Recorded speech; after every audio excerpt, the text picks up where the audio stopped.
Hola, soy Cecilia Cuarrachino, médica neuróloga, y voy a estar hablando de la interpretación en el diagnóstico en neurología.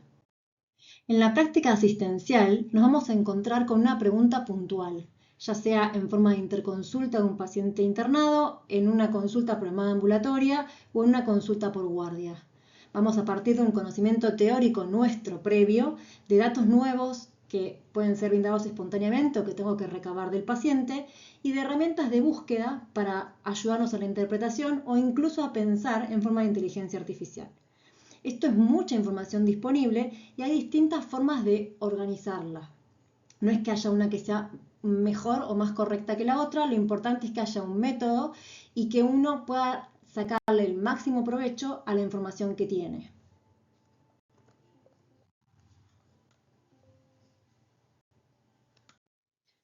A diferencia de lo que ocurre en otros órganos, en el sistema nervioso, los síntomas que el paciente va a presentar van a estar intrínsecamente vinculados a la zona que se encuentra afectada.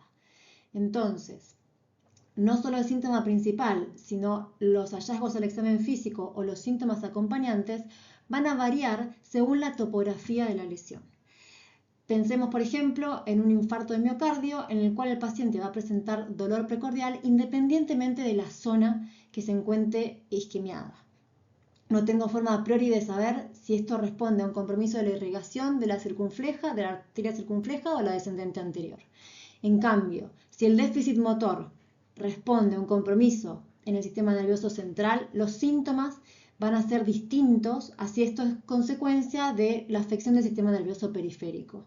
Y esta es una información muy valiosa que podemos utilizar para la interpretación diagnóstica.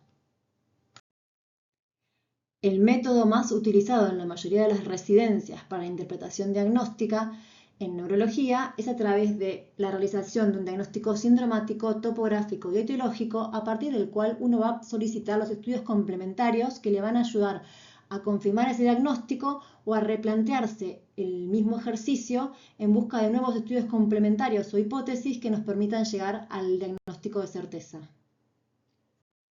El primer paso entonces va a ser la realización de un diagnóstico sindromático, principalmente en función del interrogatorio y del examen físico del paciente.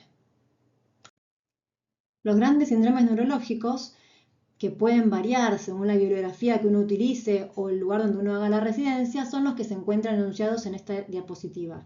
Fíjense que algunos, como el síndrome deficitario motor, pueden después precisarse más en función de si encontramos al examen físico signos que nos permitan determinar mejor características como ser un síndrome piramidal o un síndrome de segunda motoneurona.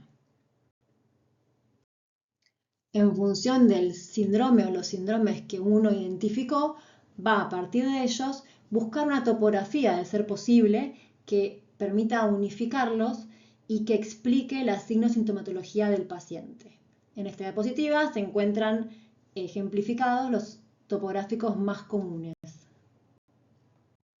Y finalmente, uno va a buscar, según ese topográfico que identificó, las etiologías más probables que puedan ocasionar esa sintomatología en dicha topografía.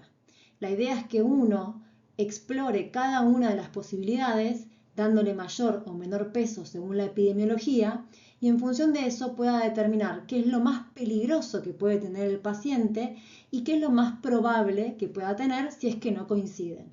Y en función de eso tomar conductas en relación al sitio, por ejemplo, de internación o si es necesaria una internación, y también los los estudios complementarios que son necesarios para confirmar el diagnóstico.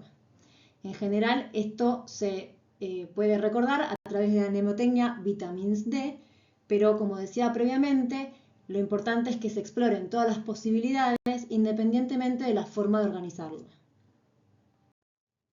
A modo de ejemplo y minimizando la complejidad, un hombre de 50 años consulta en guardia externa por 5 días de debilidad proximal de miembros inferiores, de instalación progresiva e indolora que le dificultan la marcha. Como antecedentes personales es hipertenso en tratamiento con furosemida.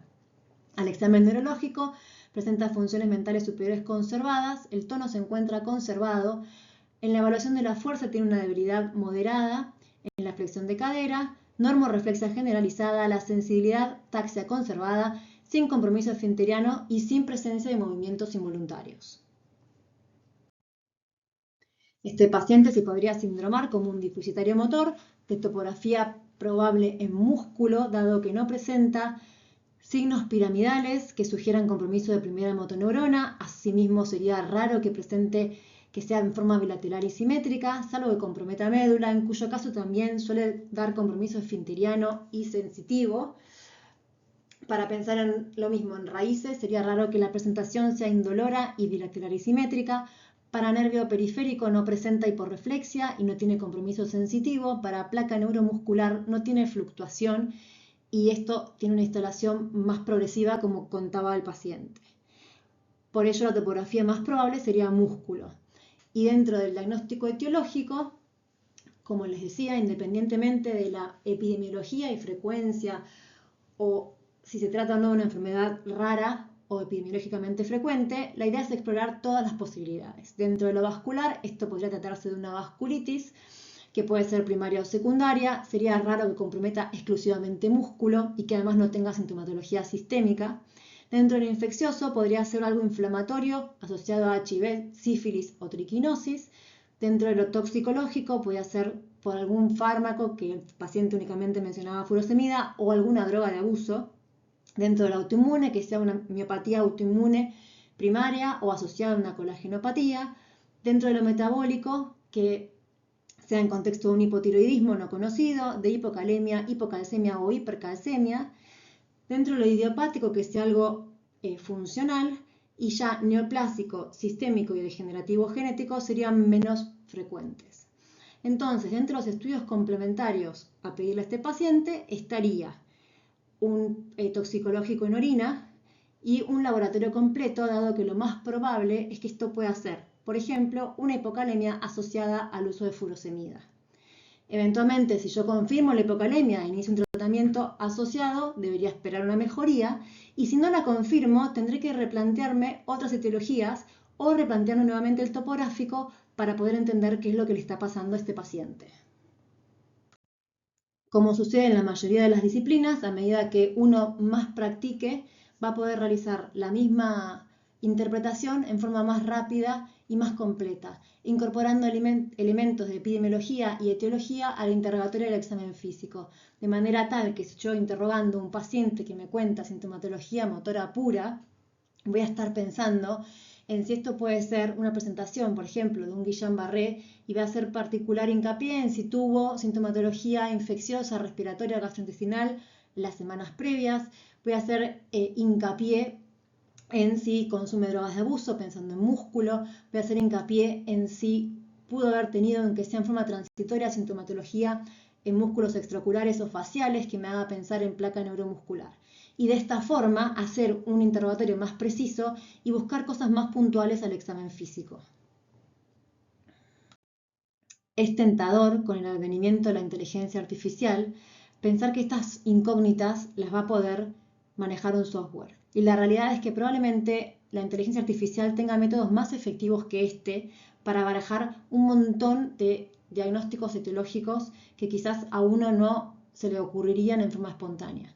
Pero la realidad es que incluso con los inputs que uno le puede dar, estos van a estar determinados por el interrogatorio y el hecho de haber pensado y hecho este ejercicio para saber cuál información puede ser importante, y a su vez la respuesta voy a poder juzgarla si yo me tomé el trabajo de pensar y considerar mis propios diagnósticos para después parearlos con la inteligencia artificial.